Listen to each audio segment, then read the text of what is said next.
یا ایھا الذین آمنوا اتقوا اللہ ولتنظر نفس ما قدمت لغد واتقوا اللہ ان اللہ خبیر بما تعملون۔ اے ایمان والو، اللہ سے ڈر جاؤ۔ وَلْتَنْظُرْ نَفْسٌ مَا قَدَّمَتْ لِغَدٍ، اور چاہیے کہ تم میں سے ہر شخص یہ دیکھے کہ اس نے کل کے لیے کیا تیاری کی ہے۔ وَاتَّقُوا اللَّهَ، اللہ سے ڈر جاؤ۔ إِنَّ اللَّهَ خَبِيرٌ بِمَا تَعْمَلُونَ، بے شک جو کچھ تم کرتے ہو اللہ تعالیٰ اس سے باخبر ہے۔ قرآن مجید کی اس آیت میں اللہ تعالیٰ نے سب سے پہلے ہمیں تقوی اختیار کرنے کا حکم دیا ہے، اللہ تعالیٰ سے ڈرنے کا حکم دیا ہے، اور پھر یہ بات بیان کی ہے کہ ہم میں سے ہر شخص کو یہ دیکھنا چاہیے کہ اس نے کل قیامت کے لیے کیا تیاری کی ہے۔ کل قیامت کے دن جب اللہ تعالیٰ کے دربار میں پیش ہوگا تو وہ کیا اعمال لے کر اللہ تعالیٰ کے پاس جائے گا، اس چیز کا محاسبہ اسے دنیا میں کرنا ہے۔ دنیا میں اسے دیکھنا ہے کہ اس نے کل کے لیے کیا تیاری کی ہے، کیونکہ آخرت کی کامیابی کا دار و مدار انسان کی دنیا کی زندگی پر ہے۔ اگر انسان دنیا کی زندگی اللہ تعالیٰ سے ڈرتے ہوئے قرآن اور حدیث کے تابع ہو کر بسر کرتا ہے تو پھر ایسے انسان کے لیے دنیا میں بھی خوشخبریاں ہیں اور آخرت میں بھی اللہ تعالیٰ نے ایسے انسان کے لیے خوشخبریاں ہی خوشخبریاں رکھی ہیں۔ لیکن دوستو، آج کے ہمارے معاشرے کی حالت کو دیکھ کر بظاہر آخرت کی یہ تیاری کچھ مشکل نظر آتی ہے، اور ہر انسان پریشان ہے کہ وہ کیا عمل کرے، کیا آخرت کی تیاری کرے، جہاں معاشرے کی یہ حالت ہو کہ امت مسلمہ گروہوں اور فرقوں میں بٹ چکی ہو، انتشار اور افتراق کا شکار ہو چکی ہو، اور ہر فرقہ، ہر گروہ یہ دعویٰ کر رہا ہو کہ اسلام کی سچی اور کھری دعوت اس کے پاس ہے، اس کے ساتھ شامل ہو جاؤ اور تم نجات پا جاؤ گے۔ ہر طرف سے یہی صدا آتی ہے۔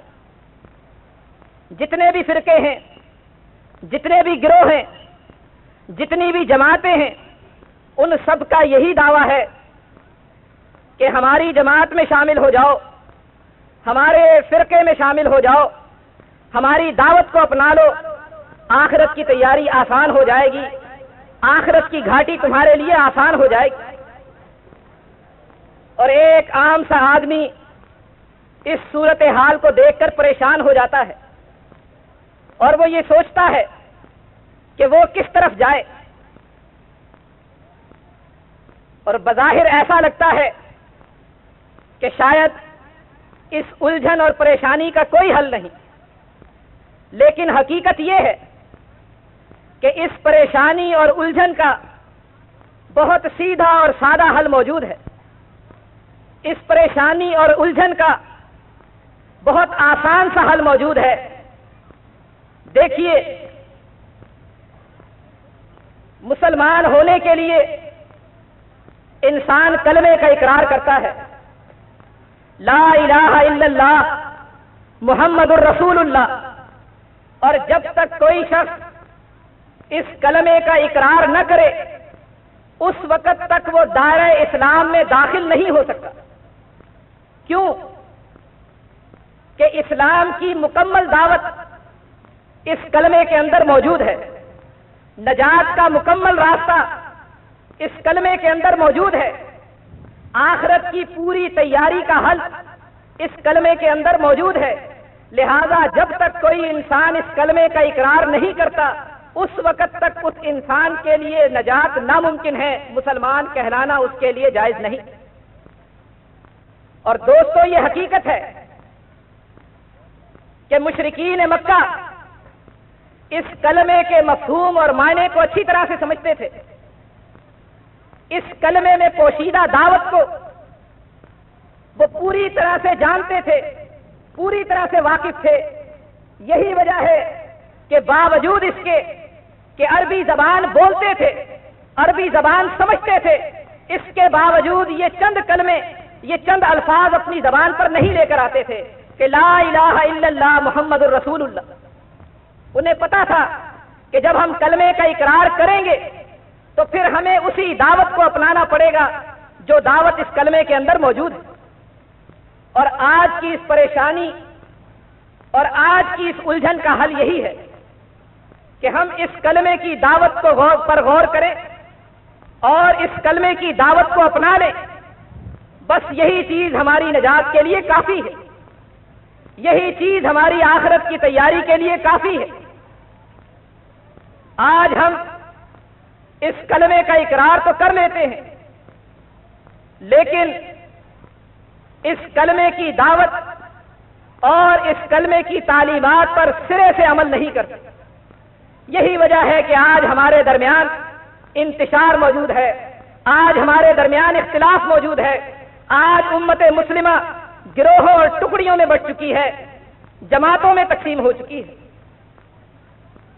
और अल्लामा इकबाल ने कहा था, ये शहादत गहे उल्फत में कदम रखना है। लोग आसान समझते हैं मुसलमान होना, कि लोग तो इस बात को बहुत आसान समझते हैं, मुसलमान होना इसे बहुत आसान समझते हैं। हालांकि ये बहुत बड़ी बात है। इस कलमे का इकरार करना ये बहुत बड़ा इकरार है, ये बहुत बड़ी बात। बहरहाल दोस्तों और बुजुर्गों, हमारी इस उलझन और परेशानी का हल इस कलमे के अंदर मौजूद है।